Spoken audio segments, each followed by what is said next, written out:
about 80 to 83% of your communication is visual. People have already decided your trustworthiness just by looking at you. A lot of men at higher levels speak in a monotone. Once people tend to switch off. He asked me, am I worth it? Should I even undergo these sessions? And I said, everybody is worth it. 3 grooming tips that you can say which everybody can use elevate their self-image. Your shoulders should always be erect. Tuck their tummy in. So your spine also stays erect. I never even thought about awards. My only thing was to empower people to lead the best versions of their lives. Are there any techniques you recommend for the people who probably want to, in terms of vocal delivery, to build an authoritative image? When I do the vocal and verbal communication session, I train them on the art of small talk, because small talk is firstly very difficult for most people. When people come back to me and say, this is the feedback I got on the way I'm presenting myself, that is the biggest motivator. If you're enjoying Decoding with Jaslin, please consider subscribing to the channel. It makes a huge difference in helping us to bring you the kind of guests that you would like to see. We would also love to hear your opinions in terms of the topics and content you would be interested. So please drop in your comments to share your feedback. Thank you for giving us your time. Welcome to Decoding with Jaslin. Today, we have a truly inspiring guest joining us, Sonia Pardesi, an image consultant and the founder of Sonia Pardesi Image Consulting. Sonia is a certified image management professional and a certified NLP practitioner. Her expertise has earned her prestigious accolades, including the Corporate Stylist of the Year 2020 award and the Global Outstanding Leadership Award for Personal Development and Image Management in 2021. With over 12 years of experience, she has transformed individuals from diverse backgrounds, from IT professionals to CEOs, helping them project their best selves in both professional and social spheres. She's passionate about helping individuals project their desired brand and has even appeared on a reality show and radio talks besides grooming participants for a beauty pageant. Get ready to decode the power of image and personal transformation with Sonia Pardesi. Welcome to the show, Sonia. Thank you so much, Jaslin. I'm really looking forward to today's talk with you. I'm really excited about it. Same here. Right. So I think we both have had some conversations around what we want to discuss, but there are many who will be tuning in now and they might just be thinking, oh, another podcast, right? And so the ones who have just joined in now and are thinking of leaving, what is the most common mistake you see people make and why should they stay on for this podcast? Most of the times I've seen that, and this is out of personal experience, right? Like the first couple of seconds would be like the hook, right? That is what keeps people at it. And I think it also depends on the topic, right, of discussion. And I just feel that what we are going to be talking about today is going to be a very exciting one. It's all about how are you building your image? How do you feel about yourself? How are you projecting yourself in the best possible manner externally? And I think everybody at some point in time is very concerned about their image. So I think this is something that everybody should be, staying back and watching till the very end, because we are going to be talking about a lot of fun things. So it's going to be for both men and women. So that's the reason why they should stay.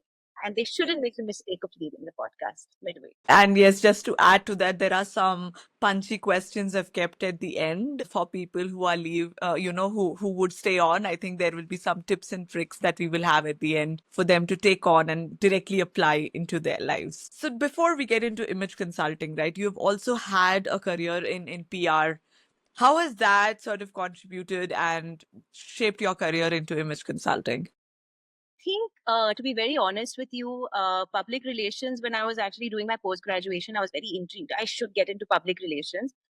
But then I realized after getting into it, I was like, oh my God, I don't like it at all.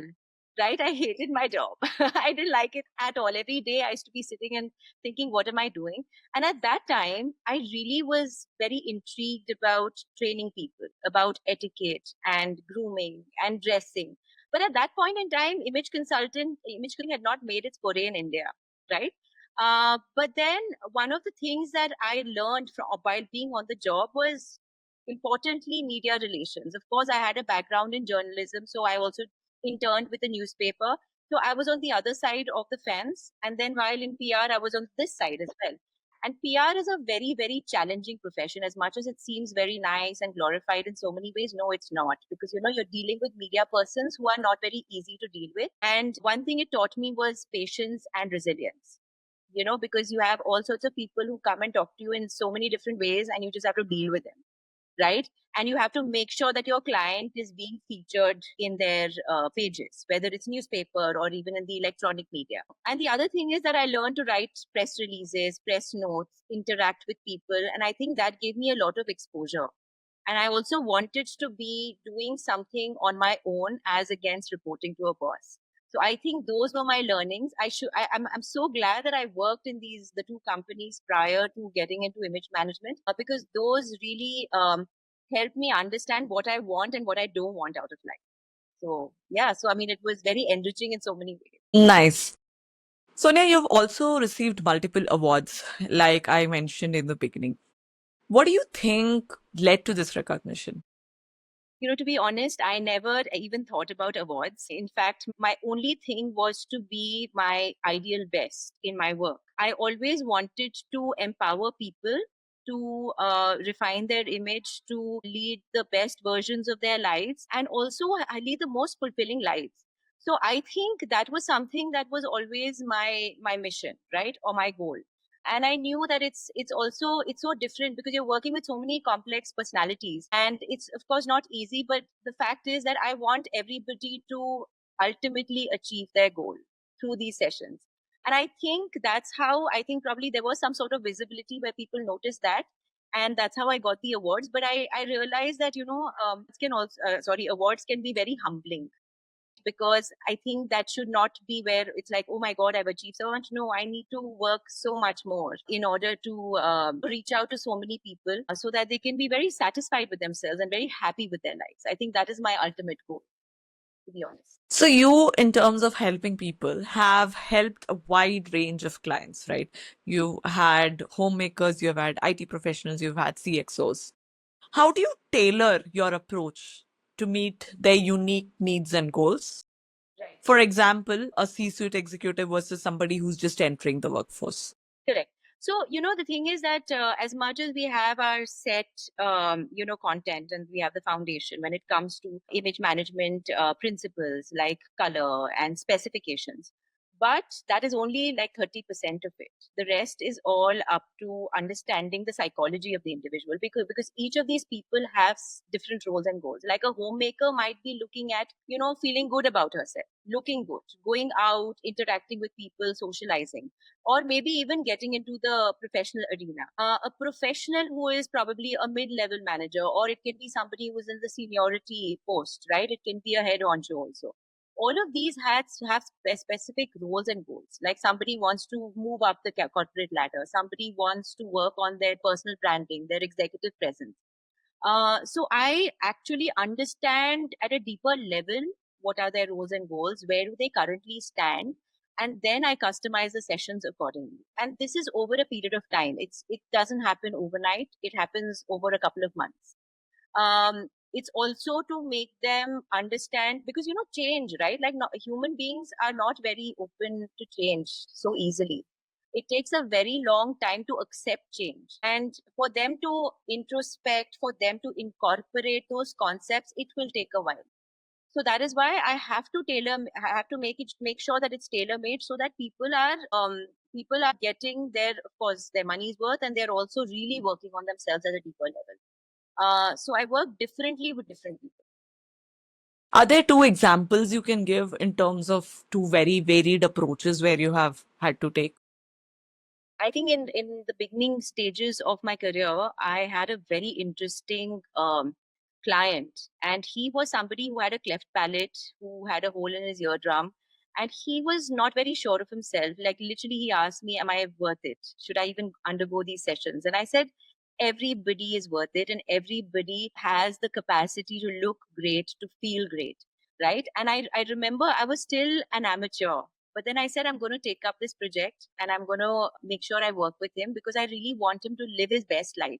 So I literally had to, conceptualize. I literally sent him a mail saying that this is the kind of life you should lead, along with the other sessions that I did and the information and the concepts I gave out and the advice I gave out. I literally told him, these are the plays you should attend. This is how you should socialize. This is what you should do. This is how you're going to build your exposure. I even connected him to a bikers club where he went on a bikers trip somewhere in South India and he had the time of his life. And so many years down the line, he actually reached out to me and said that, hey, you know what? I'm getting married and I would love for you to come for my wedding. And that was very sweet. I said, you still remember me? And he says, of course, how can I forget you? You created so much of a difference in my life. So that was one example. I've also worked with so many people who have had self-image issues. So, externally, when I work with people, they might be looking like heading companies and very, very authoritative and, having the right kind of intellectual capabilities. But, when they approach me and the more I do the sessions with them, I understand that they are also very vulnerable people, right? And how am I going to work on that vulnerability aspect and enhance their strengths, and typically also work on the not so developed strengths. So I have worked with people of like heading companies who are also in the process of trying to figure things out for themselves. I've also worked with somebody who was like a teenager, and this was something that I didn't realize what I was taking up because she really had seen a lot of trauma in her life. And I was like, I'm not a counselor, but I might have. They look at us as counselors, but I just said that I'm gonna. I said I'm gonna give her I'm gonna give her a listening ear. I'm gonna listen to what she has to say, and then I'm also going to help her overcome this in some way or the other. So at least if I'm able to create a difference in her life, of about 1% to 2%, I think that's the best thing. So she was, on the brink of taking her life. So I literally, had to do a couple of sessions with her. And then I said that, you need to focus on your studies right now and you have a beautiful life. And then I think a couple of months down the line, I happened to meet her. I went to another city and she was very happy and she's, studying and doing very well and extremely talented, very, very talented, very creative. And she's now living her best life. So I think that was amazing to see. It was great. It was a motivator for me after I saw. Very interesting and varied examples, like you mentioned. Now, if we talk about presentation, right? People tend to focus on appearance, Yes. right? How do I look? How am I dressed up? What am I wearing, right? But when I read your stuff, obviously body language, communication, etiquettes, they all can override or amplify the impact of your appearance. So Can you give certain examples of how you've had to train people, and also maybe, your own insights around that, how you have noticed these things can change your view? So the thing is that about 80 to 83% of your communication is visual, and that is solely on the basis of your clothing, your grooming, that is your appearance.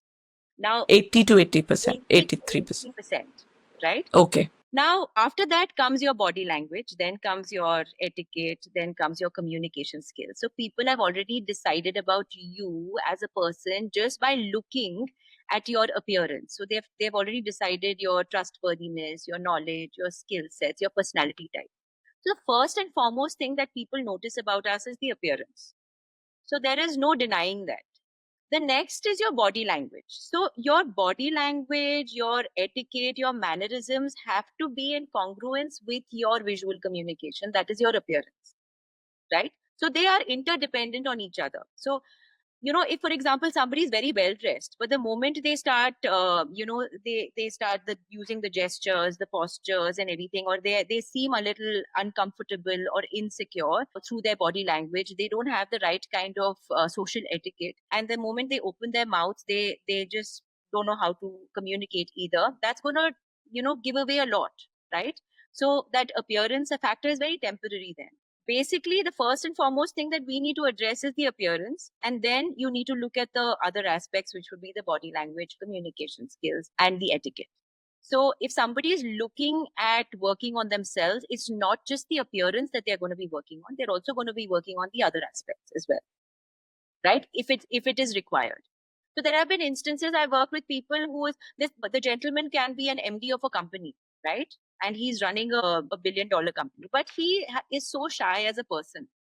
So I'm working simultaneously on his clothing because he needs some good clothes. He needs a good wardrobe. Second of all, I'm also working on the art of small talk and his communication skills because he's very shy in front of women, right? But when you're heading a company, you're interacting with people, you need to be able to open up because you'll be meeting so many different variants of people. So you need to be very confident in yourself. So I work on their confidence, their self worth, even tap into the insecurities through my NLP background. So that also gives me perspective of where they stand and how should they typically refine their image. Got it. Now, you mentioned building a wardrobe as well, right? Now, obviously, sustainability and conscious consumption is a big topic today.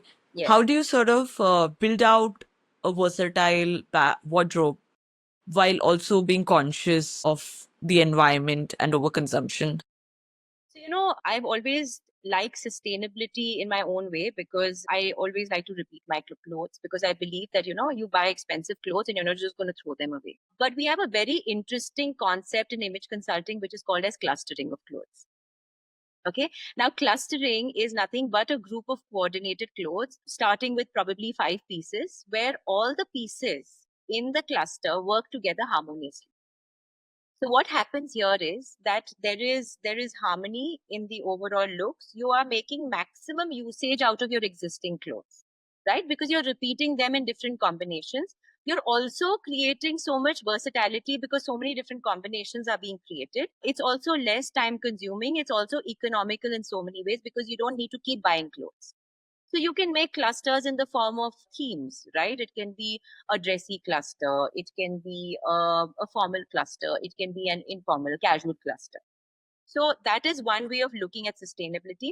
Also, one thing we all need to keep in mind is the more we wear those garment pieces, the lesser the cost per wearing, right? Also, since we are making maximum usage out of the existing clothes, those clothes are going to go with us for a very long time.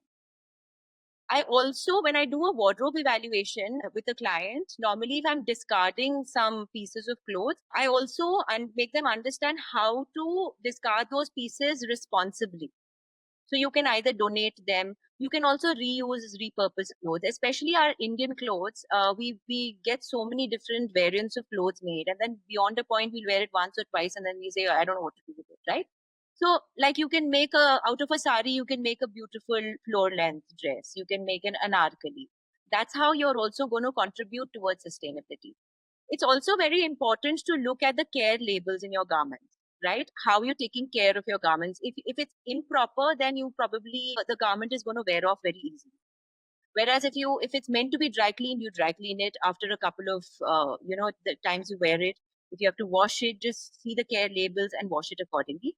That's also going to increase the wear life of your clothes, right? So these are small different ways to contribute towards sustainability. One is a capsule wardrobe or like clustering of clothes, also reusing, repurposing clothes. Another thing is a periodical wardrobe evaluation every once in 3 to 6 months. So you know where you stand. You're also removing the wardrobe orphans from your clothes, which you're not using at all. Right.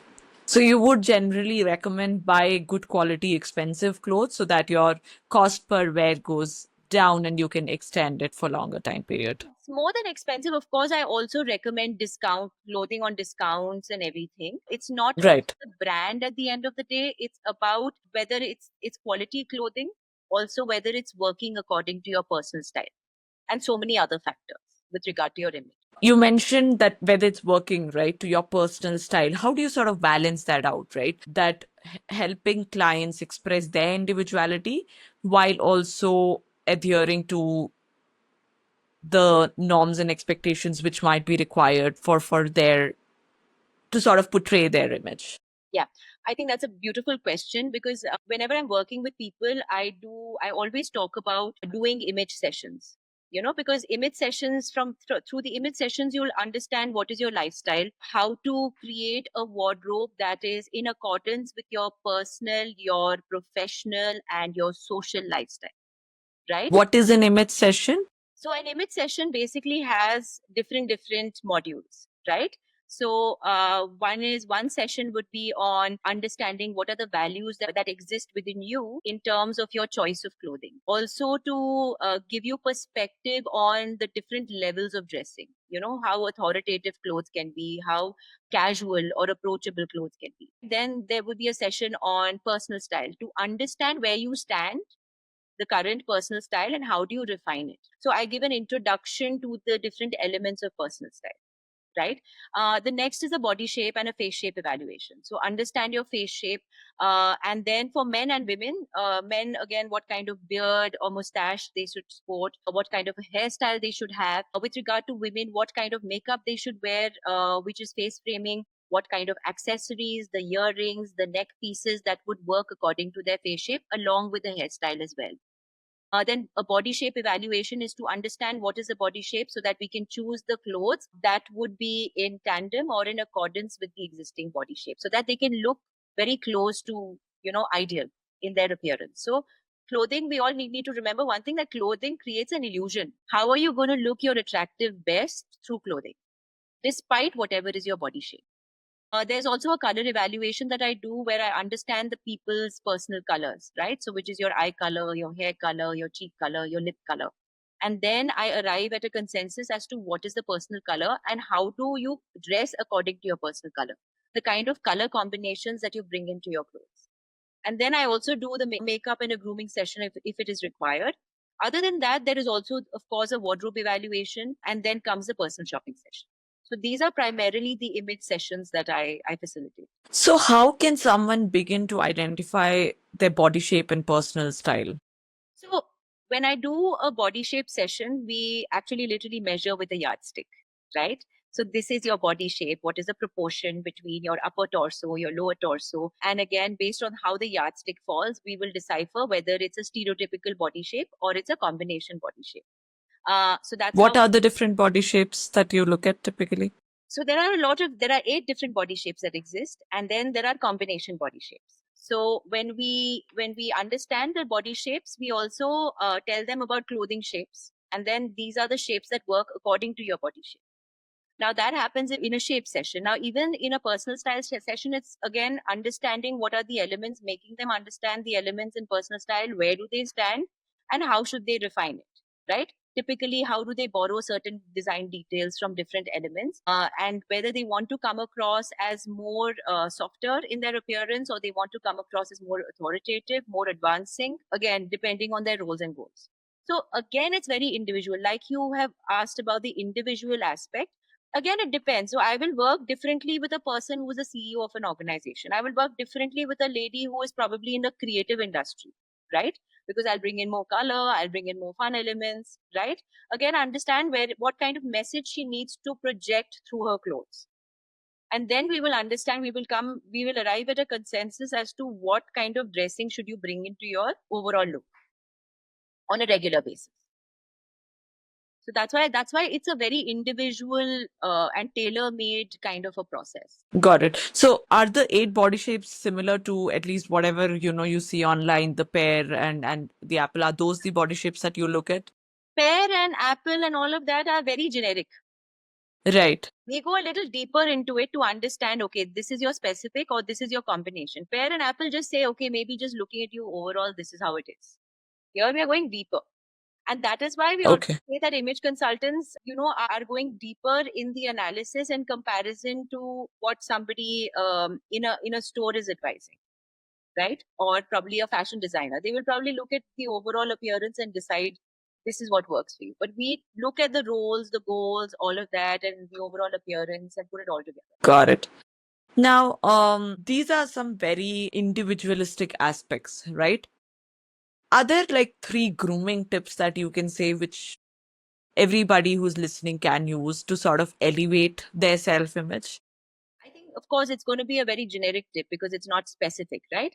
But I feel that this goes for both men and women. So I'm specifically going to talk about women and men. So when it comes to women, I always encourage women in any organization to wear a hint of makeup before they step out, right? Even if you don't like makeup, nobody's expecting you to, doll up and go, but you can use a basic kajal, a mascara, you can, use a blusher and a lipstick.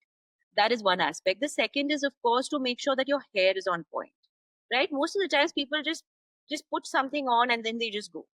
I think it's very important to be very mindful of your hair, your grooming, because it also shows that you're giving respect to yourself as well as to the people you're meeting, right? Number three, I always say that, try and accessorize your look, because especially if you're wearing something very boring and plain, and even if it's like a plain solid color or it's a very dull muted color, bring in a nice statement neck piece, or especially at your workplace, or bring in like pearls or whatever works, because that is going to create that point of emphasis, right? Now, when it comes to men, of course, I feel that men should also adhere to the standards of maintaining, grooming their beards, their mustache, making sure that, the stubble doesn't look unruly or doesn't look messy.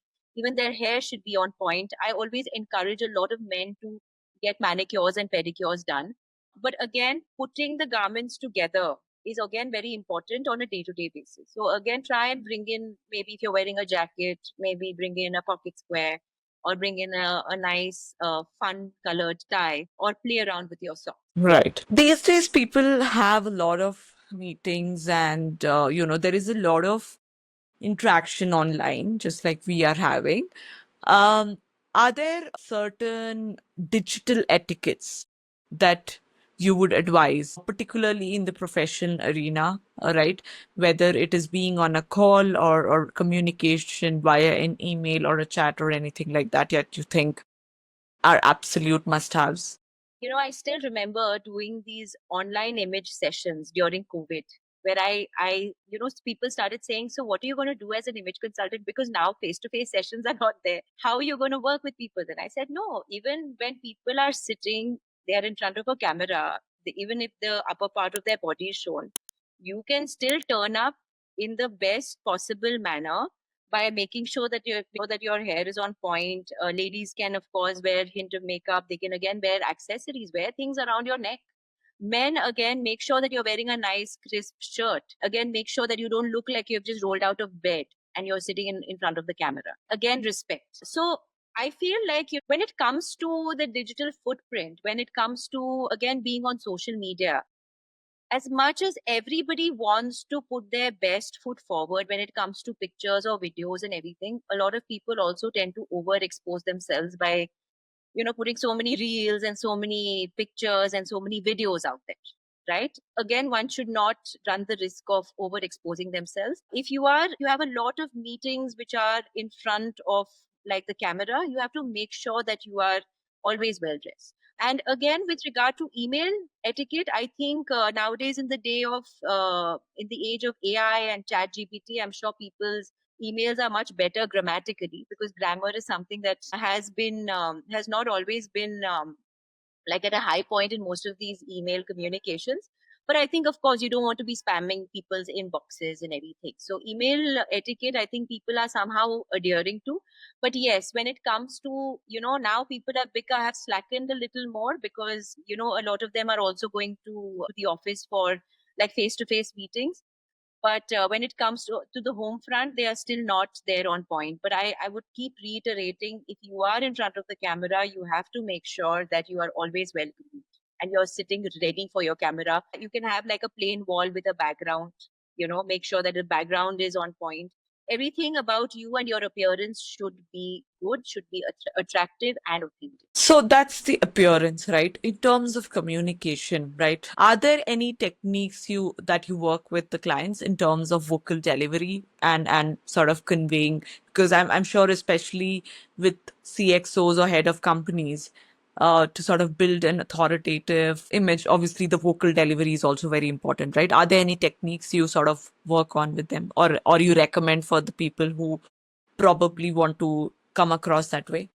I do. In fact, when I do the vocal and verbal communication sessions, I train them on the art of small talk, right? Because small talk is firstly very difficult for most people. Conversation starters, they don't know most of it. Also, in terms of the delivery, right? A lot of men I've noticed, and at the higher levels, they speak in a monotone, which can be very boring, right? And when you're especially, delivering a speech or you're making a presentation, people beyond a point of like maybe about 20 minutes, people tend to switch off.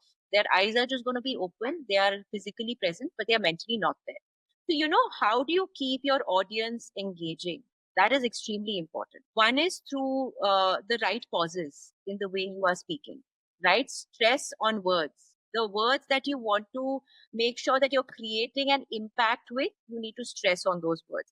You need to modulate your voice in a way where you're making it high low. I also encourage them, if at all they have, they are slightly humorous, I encourage them to bring in humor, because otherwise it can be very dreary and boring, right? So for each person, based on their personality type, how they are, I work on the pauses, the how the shrillness, the bass characteristics, the modulation of the voice, and then I make sure that I tell them that you need to practice this. It's almost like, when you're practicing for public speaking, like how are you communicating differently with different sets of people?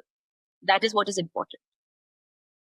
So yeah, so I do work on the delivery and how fast or slow they are. Some of them are very slow in the communication, or some of them are extremely fast. They'll be fumbling on words, right? So again, how do you make sure that you maintain a pace, the right kind of a pace or the speed? One of the things that really jumped out for me, I think you mentioned it before also and now as well, is the art of small talk.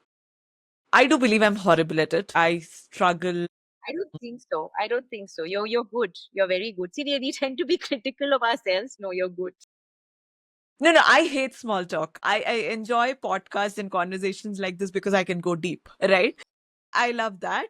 But the small talk portion is something that I get scared. Like, for example, I'm scared to go to weddings where I don't know people because I'm like, oh my God, I have to go and meet so many people and do small talk, right? What would be your advice for people like me? How do you, give me, say, three things that sort of help people who are like me, who dread small talk. It's actually very interesting. It's a lot of fun. I've realized that. And because I feel like I'm inherently a very gregarious person, but I think over the years, I've also become very choosy about if I really want to talk to people or not. Because you know how you realize you want your energies when you become more thing to energies, right? How you don't want to just randomly go and interact with people. But some of the simplest things to do is you can always randomly talk about the weather. You can always talk about cities. You can always say that you can always, make a joke on yourself. Just a very, very, how do I say, not a very serious one, like you've tripped or something has fallen and you're like, oh my God, this is how I end up doing things or something like that, right? You say something very silly, and that's like the icebreaker in a conversation. So sometimes you just say something funny, or you can just walk up and you can just say that, yeah, I understand how weddings can be. They can be quite overwhelming, and so many people, so many eyes on you, and then you don't know what is. This is how. So you're showing your genuine side, right? So normally when I tell people talk about the weather, talk about cities, talk about the place, that is the conversation starter. Then you can gauge how the other person is. Now, if the other person is just going to be like, yeah, I know, right? That's it. And just keep quiet about it, then this is not the person you want to continue the conversation with. Then you'll probably move on to somebody else. So somewhere you're supposed to just gauge and understand the vibe of the person and the energy levels. And if they come across as somebody who's very easy and all of that, then you can take the conversation from one something to another totally different topic. So it's just practice. You just start with just random people, or you've just been introduced, and you can just say that, so are you from Bangalore? Are you from this city? Do you like the city? Where do you stay? If you talk about Bangalore, there are so many things that we can talk about Bangalore. We'll start with the traffic, you know. Us. Yeah, if somebody has come from some other city, the first question you can always go and ask, so what do you think about the city besides the traffic? Right? They might just say, yeah, well, the traffic is the worst, but you know what? The weather is quite decent. I like the weather. Then you can build up on the conversation. Interesting. To be honest, those are the things I talk about: weather, traffic, Yeah. city. But yeah, those are also, like you said, you can use them as gauging elements to sort of see if you want to go deep with that person about Yes. things that you might actually enjoy, and they can probably just be your conversation starters. Now, going in a little deep, right? In terms of how you communicate, how you present yourself, how you interact. Emotional intelligence is something of utmost importance because you need to, like you rightly said, even in the small talk scenario, you need to be able to gauge where the other person is and how much the other person is willing to also be in the relationship that you're trying to, whether it is a professional, whether it's personal, friend, whatever, right? How how do you sort of help clients develop that? Because that is obviously a very important part of being able to communicate well. Different persona, right? There might be some people who are not interested or who may not be in the right space, and there might be somebody who's very open to you, right? So not everybody obviously is born with the same level of emotional intelligence. How do you help them develop it, and how do you help them translate it into their relationships? So I think in the beginning stages of my interaction with people, I automatically am able to understand whether they are high on emotional intelligence or it just doesn't exist. And I remember writing an article in a magazine about emotional intelligence, which I think, see, as much as I think growing up, in our growing up years, everybody talked about IQ. Nobody ever talked about EQ. I just learned it, in fact, when I was doing my image consulting, how important EQ is. And EQ is all about empathy at the end of the day, right? How do you For those who don't know, can you explain what is EQ? Emotional intelligence is all about how do you understand people at a deeper level, understand their emotional states, understand where they are coming from. So whether you are a working professional, you're leading a team, you might have a whole bunch of people under you, or you might probably be just a student or anybody. Everybody needs to possess emotional intelligence, because only when you put yourself in the other person's shoes will you be able to, one, understand people at a deeper level. You will also understand their emotional states. You'll understand where they are coming from. And as a result of which, you will also be able to foster very healthy relationships. Right. So I can automatically gauge when I'm working with a person how whether they are high on it or not. Now, if they are not, sometimes some people have a lot of layers. They don't really open up in the first 2 3 sessions. They take a very long time to open up, but then slowly, so of course I use my own set of techniques to understand them better, to talk to them about how their days were, what is their interaction with the colleagues in the office or at a social level and everything. And then I tell them that, this is how your, interactions should be harmonious, and this is how you. So then they slowly come back, this happened with me. Then I don't know how I dealt with this particular situation in this manner. Should I have done it differently? So that's when I tell them, that's when I go deeper into telling them how emotional intelligence works and how should you apply it on a day-to-day basis. And it's something that is an ability. I would not even call it a skill set, because it's an ability that needs to be, as much as we are born with certain abilities, it's something that needs to be developed over a period of time, right? Because it's supposed to be intrinsic. We are supposed to possess it. But most of us fall short of it because we don't practice out of compassion. And when we have compassion, then we'll be able to deal with people better. So just because somebody is a boss doesn't mean that they have to be like very boss like. They can always deal with their juniors in a more compassionate manner. So it's all about having EQ in order to foster harmonious, healthy, happy relationships on the professional, personal, and social front. So, is there any technique that anybody who's listening can sort of imbibe to maybe slowly improve their EQ? I think more than any technique, since it's a behavioral skill, right? Like it's very important to start practicing empathy and compassion and start it on the home front. Like they say, right? Charity begins at home. You're supposed to start looking at all the people around you in your home in a more empathetic manner, understand where they are coming from. That's how you're going to build that understanding. Then it comes to your friends, your social circle, then it comes to your professional circle. So slowly start applying this whole compassion. So it can be in small little interactions, right? Like if somebody has probably not shown up, you were supposed to meet them and they've just not shown up, right? And then they come back saying that, this happened to me, and you're enraged, you're really upset. When you sit and think about, yeah, maybe he or she had a struggle, maybe they had something, they had a genuine problem. That is when you're operating out of compassion. You put yourself in the other person's shoes and say that, okay, I'm not going to be unforgiving about this. Or even in relationships, where the other person has probably, behaved differently. Sometimes they've had a bad day and they just probably snap at you. I know the instant reaction is to be reactive or impulsive and say something nasty back again to them. Instead of that, you can just pause. It's very important that when you feel that you're being targeted or somebody's saying something mean to you, just pause for that moment and then think about it. And then let that thought process, you internalize it. And then you think from the perspective of compassion. Maybe you can meditate, breathe in, breathe out, and then try and think with a compassionate spirit. Automatically, you'll slowly start working on your views.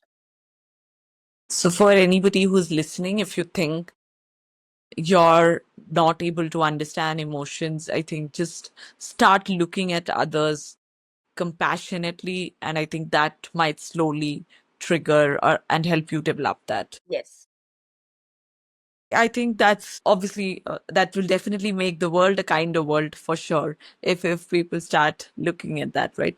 The other very common aspect that is spoken about in terms of corporate development is executive presence. For those who are just watching, can you explain what is executive presence? And the second question I had was, what are, say, three or four non-negotiable elements according to you if somebody is trying to develop or sort of, develop their executive presence? So I think what we have been discussing so far in terms of your image, right, and soft skills, it's all about how your clothing, your grooming, your body language, your etiquette, and your emotional intelligence is on point. When all these aspects are adhered to, then you're working simultaneously on your executive presence. Now, any professional who's working is going to look at what is their role like. Okay, then they will look at themselves as a personal brand. Now, that is also a very important aspect of executive presence, that how are they looking at themselves as a personal brand and catering to all these different requirements and working on themselves.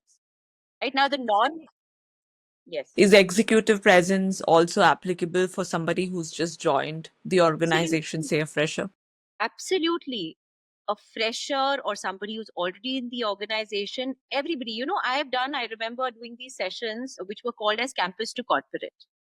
And executive presence was one of the main topics, it was carried out over 2 days, and one entire day was on image, on your appearance, the way your how are you managing your image in terms of your self image, your self worth, your self confidence, your self competence. All of these aspects constitute your executive presence, right?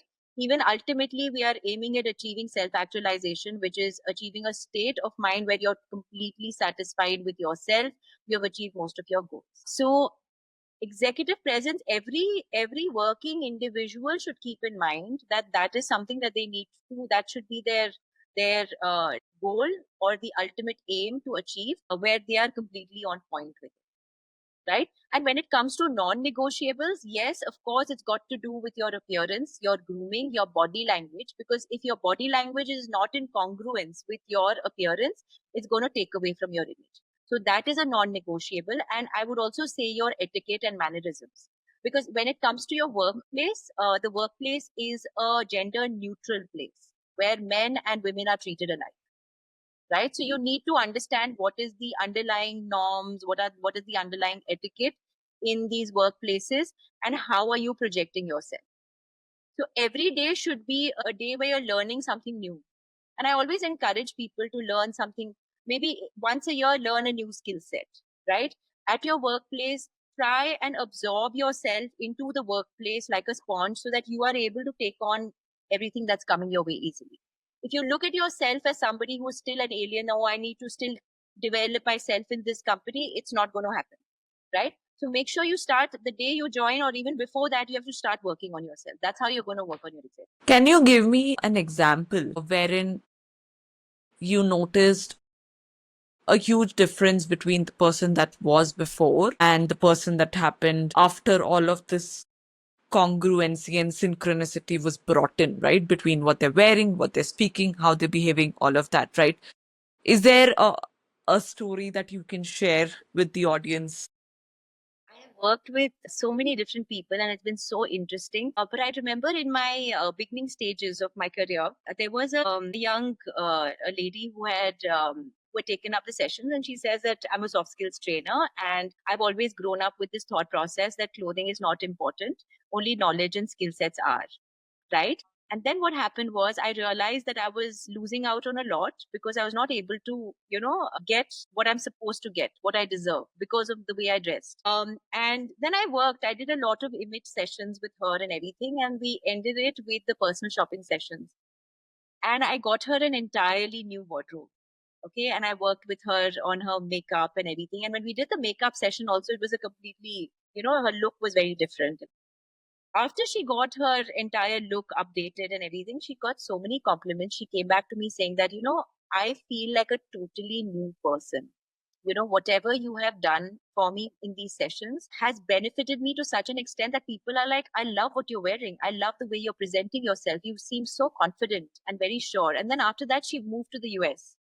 And then so many years down the line, I think about 8, 9 years down the line, she just reached out to me randomly. She's like, I just want a refresher course on, makeup. The way you had taught me that, it really helped me. And I got a lot of recognition from the way I presented myself. My entire demeanor, my self image had changed. So it was for me, that was like the biggest motivator for a client coming back to me after so many years and saying that I just want to meet you and just do a little bit of a refresher and then get back on it again. So I have a lot of such examples with people whom I worked, and the way they have worked on themselves, the way they have worked on their image, and the kind of experiences they've had personally. I think that's just so satisfying and so fulfilling to hear those. Sonia, what are the most common mistakes you see people make in terms of presenting themselves? I've seen a lot of people who feel that they are slightly in the overweight range. They just drown themselves in very loose clothes. Because they just feel that, if they wear something that is even partially fitted, it's going to make them look wider. Instead, the very loose clothes are going to make them look wider. I've seen a lot of people wear colors that are not working for their skin tone. It's just pulling their skin tone down. Or I've seen a lot of, even at in companies, I've seen so many men wear such wrong shoes. They wear camping shoes. They wear trainers to their workplace. Even if it's a casual dressing protocol, you can always be dressed in smart casual.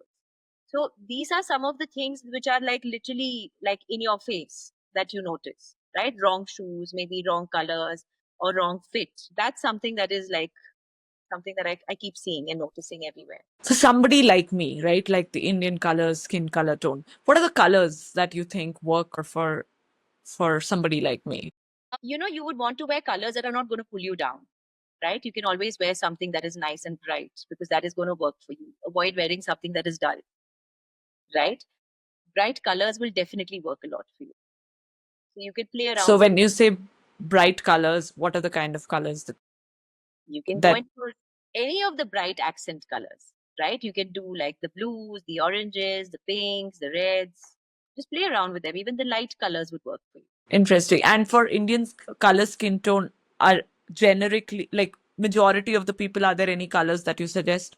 This is like what I suggested to you. That's typically what I would Similar. do. But normally I do a very an intense color evaluation that is based on what are the colors on your forehead, then your eye color, your hair color, your cheek color.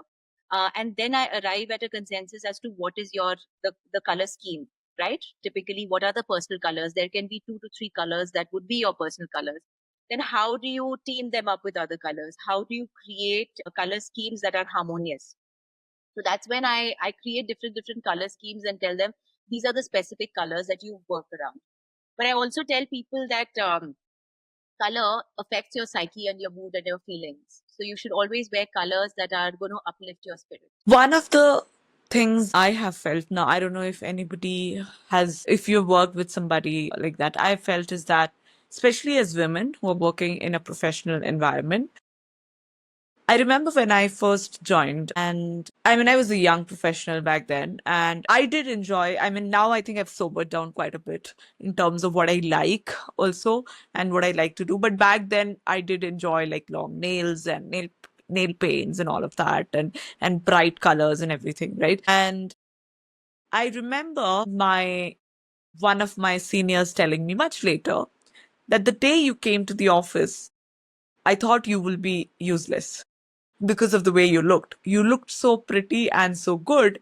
I just assumed that you're going to be like pointless. But it's only after seeing your work I realized how good you are, right?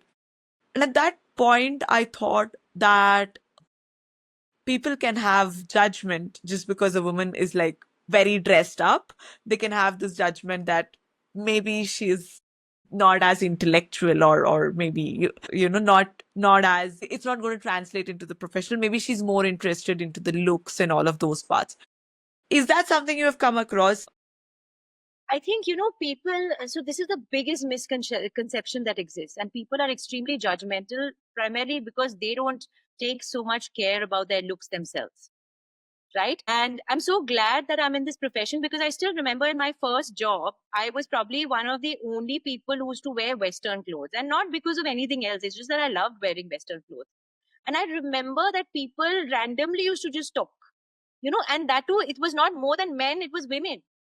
Like, because they used to just pass that judgment, oh, look at her, she just worn this. Or, if it's a blouse, I've worn a spaghetti inside the blouse, obviously it's a blouse. But oh, so that was slightly transparent. I'm like, wow. So this is how people perceive. But then I didn't let it affect me. Sorry, you have to say something? No, I was saying, so how do you sort of, so for example, when somebody, say like that, or like me, how I was, comes to you Yes. and says that I love dressing up and all of that. But on the other hand, I do want to be taken seriously, right? I do not want people to think lesser of me in the first impression just because of the way I'm dressed. Have you had situations where you've had to balance it out, or how would you advise balancing it out? So that's what I'm saying. So the thing is, when it comes to, we have to first of all get it out of our heads personally, that dressing is only superficiality. It isn't, right? Because you are giving so much importance to your own self and to the other person. So you're basically, it's all about respect.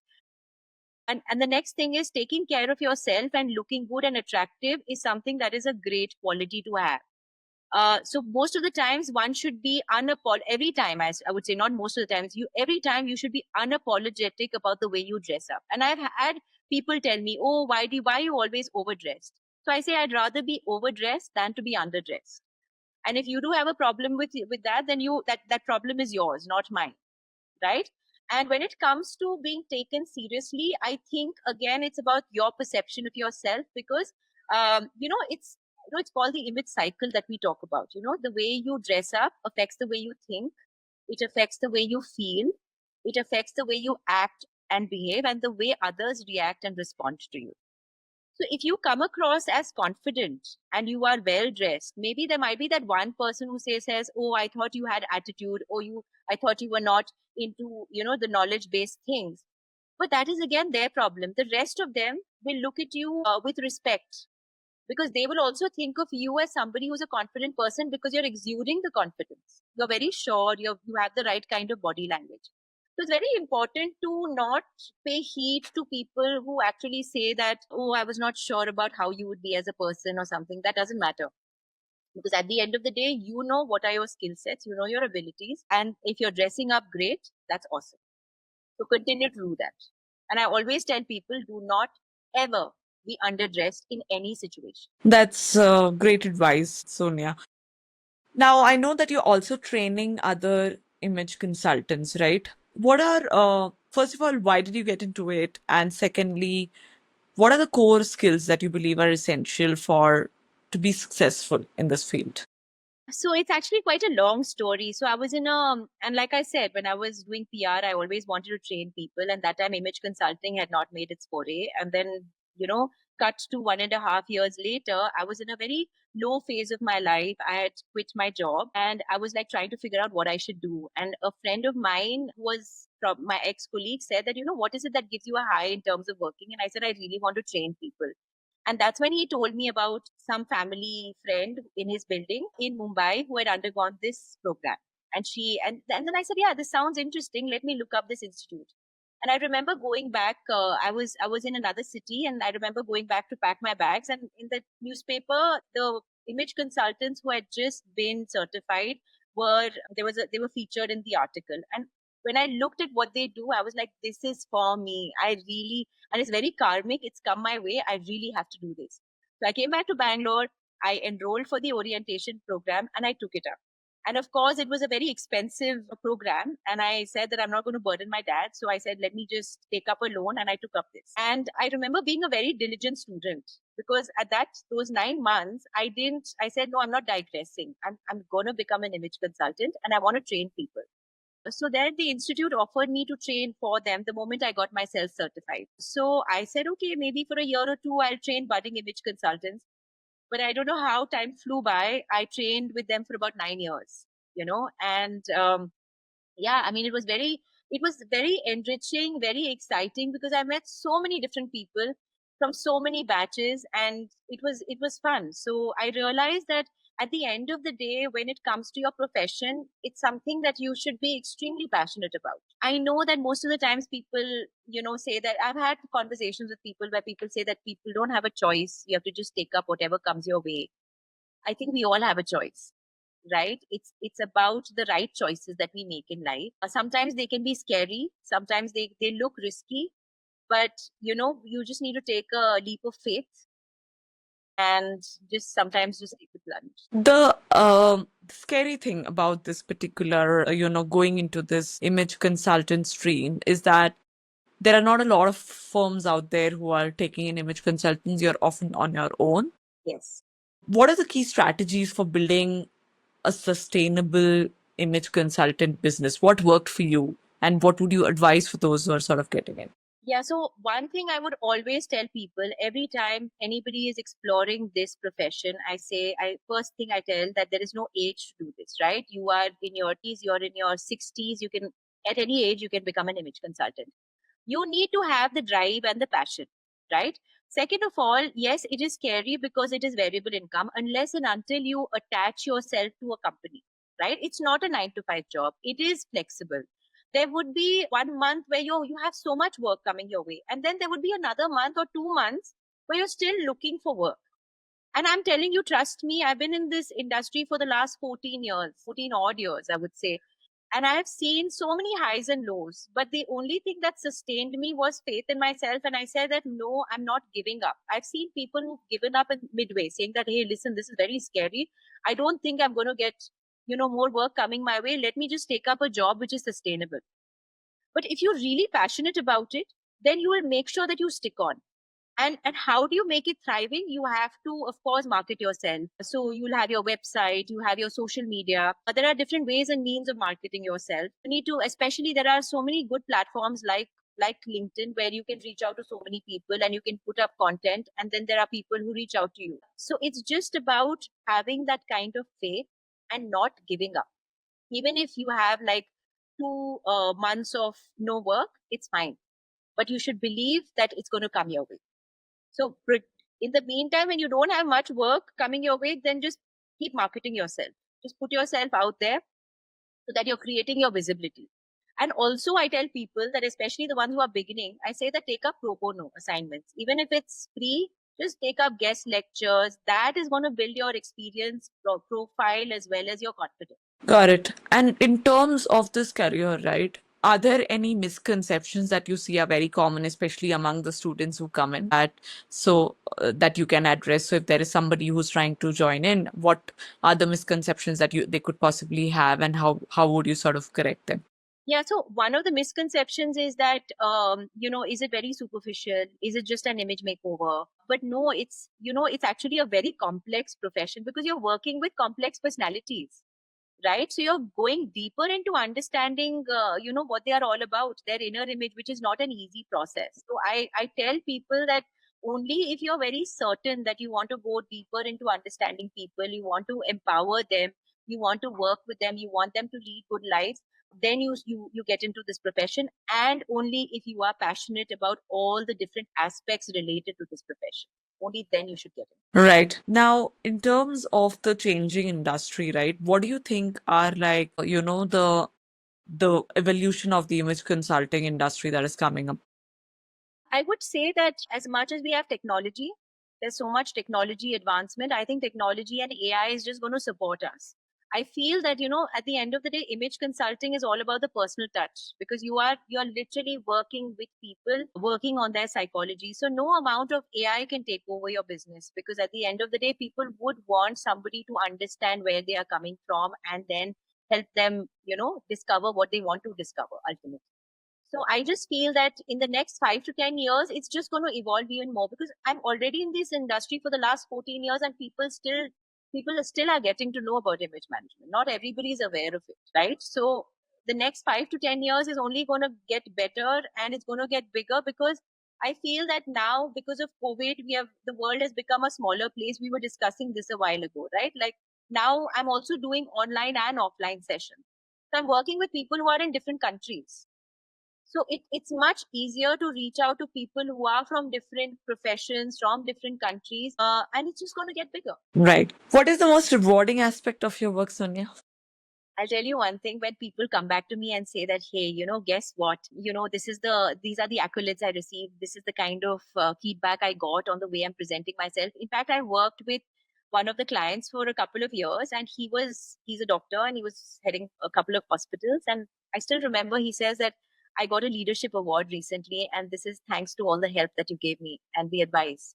And I think that was so rewarding for me, when people come back to me and then they say that, I feel so good, I feel so happy about myself, that is the biggest motivator. Nice. So for those who stayed till now, right, is there like a 3 second posture reset you can tell in terms of how people should sit or stand or anything? First and foremost, this is something that I always tell people, that your shoulders should always be erect. Whether you're sitting, whether you're standing, should always be erect. I always tell people to tuck their tummy in, both men and women, because when you tuck your tummy in, you're also contracting your muscles. You'll eventually end up with a slimmer tummy. Plus, your spine also stays erect.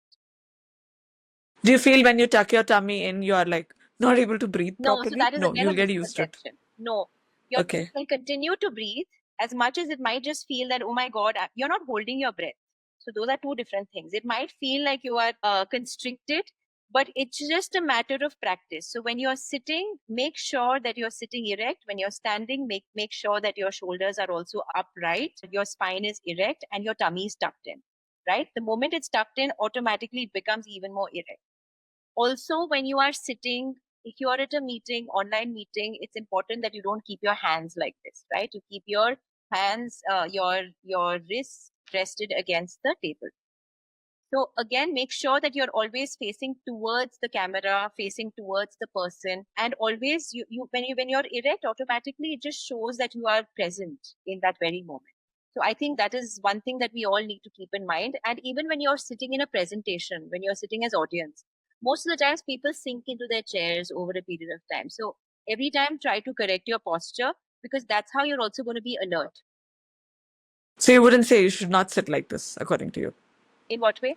In You a can. This is in okay. a Where you are sitting is fine right now because we are having a discussion, right? But not your complete elbow.